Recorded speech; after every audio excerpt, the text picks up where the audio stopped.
Hello everyone, देखिए मैं आज आपसे डिस्कस करने जा रहा हूँ वो इम्पोर्टेंट इंग्लिश ग्रामर के क्वेश्चंस जो एसएससी के प्रीवियस ईयर के एग्ज़ाम में आते हैं या आ चुके हैं, तो उनको मैं आपसे डिस्कस करूँगा। ठीक है, आज का मेरा पहला क्वेश्चन है, जैसे कि my house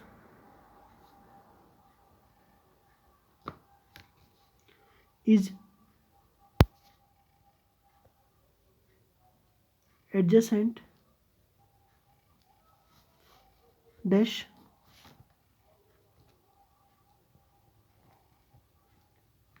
central park.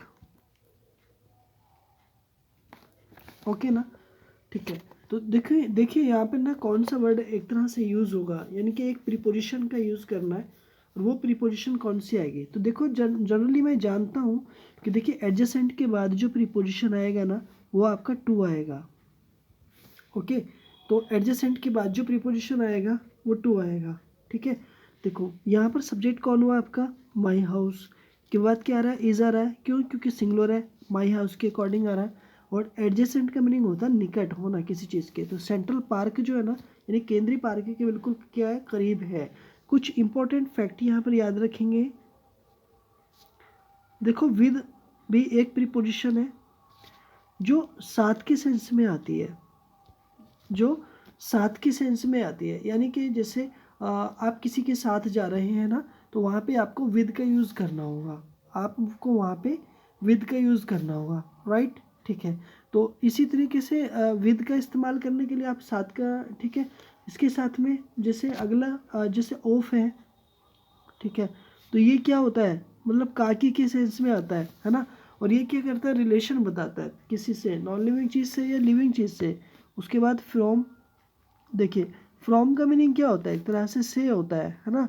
From का मीनिंग क्या होता है, से होता है ना। तो मेरे प्यारे भाई यहाँ पे समझने की बात है कि ये सारे ना प्रीपोजिशन है, ठीक है, ये सारे प्रीपोजिशंस हैं और जिनका यूज़ होता है एक तरह से अपने बाद वाले ऑब्जेक्ट के अकॉर्डिंग, यानी प्रीपोजिशन। दूसरी बात यहाँ पर समझ लीजिएगा, देखो ठीक है, टू के बाद में क्या आ रहा है, ऑब्जेक्टिव केस आ रहा है ना। तो यहाँ पर एक बात और ध्यान से सुन लीजिएगा। देखिए प्रीपोजिशन के बाद, यानी टू के बाद, या अगर मैं कहूँ इसे प्रीपोजिशन के बाद, प्रीपोजिशन के बाद, ठीक है, के बाद ऑब्जेक्टिव केस, ऑब्जेक्ट का यूज होता है, ऑब्जेक्ट का यूज होता है, ठीक है, ऑब्जेक्ट का यूज होता है। जनरली आप याद रखेंगे, ठीक है। नेक्स्ट, अब देखिए मैं आपके से नेक्स्ट क्वेश्चन में बात करूंगा। तो जैसे एक ना विद है, तो विद के साथ अक्सर क्या आता है, लिविंग लिविंग चीज आती है ना। एग्जाम्पल जैसे कि with him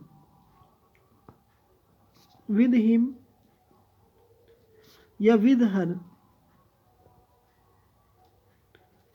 example, she is going, she is going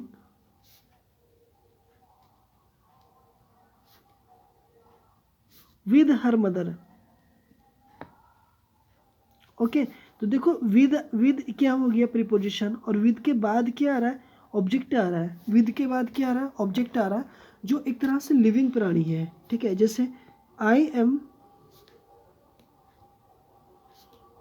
am going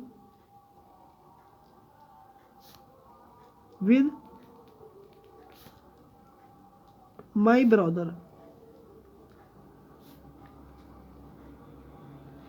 देखो यहाँ पे भी विद का यूज हो रहा है, तो विद किसके साथ आ रहा है, मतलब लिविंग प्राणी किस मतलब लिविंग के साथ आता है, ठीक है।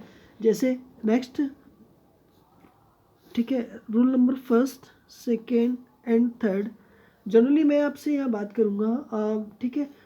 एक एक आता है ना, एक तरह से फ्रेजल वर्ब आता है, जैसे ब्रेक विद आता है, तो फ्रेजल वर्ब में भी कभी कभी ये यूज़ होता है, ठीक है, ब्रेक विद।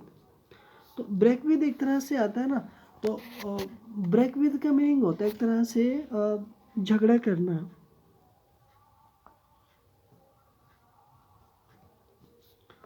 झगड़ा करना यानी क्वारल करना, ठीक है, आपस में लड़ाई झगड़ा करने के लिए ब्रेक विद के इस्तेमाल यू कैन यूज़ आप कर सकते हैं एज ए फ्रेजल वर्ब की तरह, ठीक है।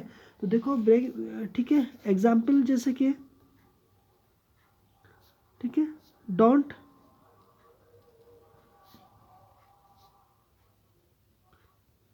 ब्रेक विद अदर्स,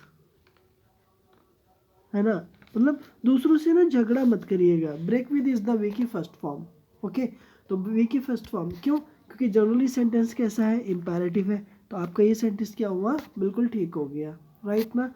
ऊपर का सेंटेंस क्या हुआ, ये भी ठीक हुआ, और आपका ये वाला सेंटेंस भी आपका बिल्कुल राइट हो गया, ठीक है। देखो ये सारे क्वेश्चंस एक बार रिवीजन करो। देखो my house is adjacent dash central park, तो मेरा घर जो है वो एडजेसेंट के बाद प्रीपोजिशन क्या आएगा, टू आएगा।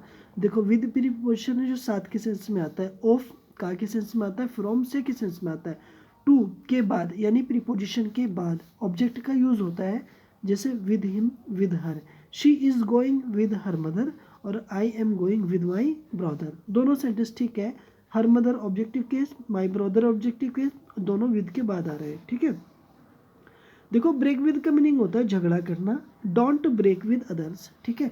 तो इसका मतलब ये हुआ कि मेरे सारे सेंटेंस आपको उम्मीद है समझ में आए होंगे। इसी तरह से मिलता हूँ अगर आप एसएससी से रिलेटेड किसी भी एग्जाम की प्रिपरेशन करते हैं, जैसे सीजीएल, सीपीओ, सीएचएसएल, एमटीएस, ठीक है, या अदर टीजीटी, पीजीटी या टेट एग्जाम की प्रिपरेशन करते हैं, तो आप हमें ज़रूर ज्वाइन करें।